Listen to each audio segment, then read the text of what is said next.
Joining us is Brett Bruen, president of the Global Situation Room. He served as White House Director of Global Engagement during the Obama administration.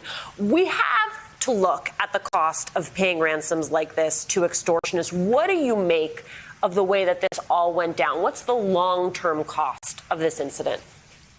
Well, the cost, quite frankly, is in confidence, first and foremost.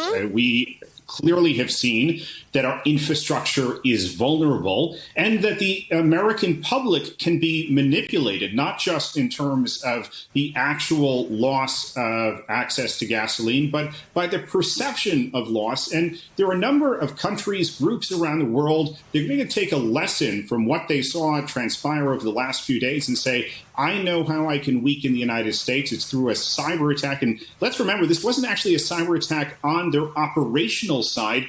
It was on the paying side.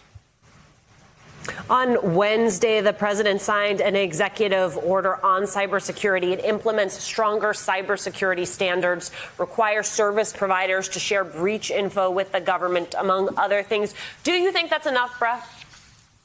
I don't. And I fear that we are looking in the rearview mirror when we are making some of these plans. And unfortunately, it's one of those cases where we are securing the bank after the thieves have made off with the loot. What we need to do is be planning for the next attack. And we know that these cyber attackers are constantly changing their tactics, their strategies. We need to stay one step ahead. And I remember when I was on the National Security Council, the frustration I felt within the government that we are too often looking at the past. We too often are lacking in imagination. We've got to do what the Defense Department calls red teaming some of this. We've got to plan scenarios that look at what is coming down the pipeline, so to speak, not what was coming at us last time. So, Brett, I take your point about how so much of what this did was actually just shake confidence in America's infrastructure. And that seems particularly timely, given that you have President Biden making his big infrastructure push in Congress.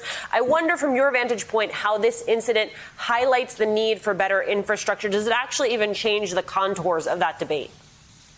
Well, I think it highlights the need that the private sector has really got to up its game. A lot of energy, a lot of resources have been focused because of the kind of attacks we've seen against the government in recent years on shoring up our defenses on that front. We now need to upgrade and ensure that critical infrastructure held in the private sector's hands is on par with those same security standards as we're using in the government. There also has to be a lot closer collaboration, coordination between the private sector and the government. I think the executive order is a start, but they have to literally be sitting side by side and doing a lot more together, not just when they are dealing with one of these breaches.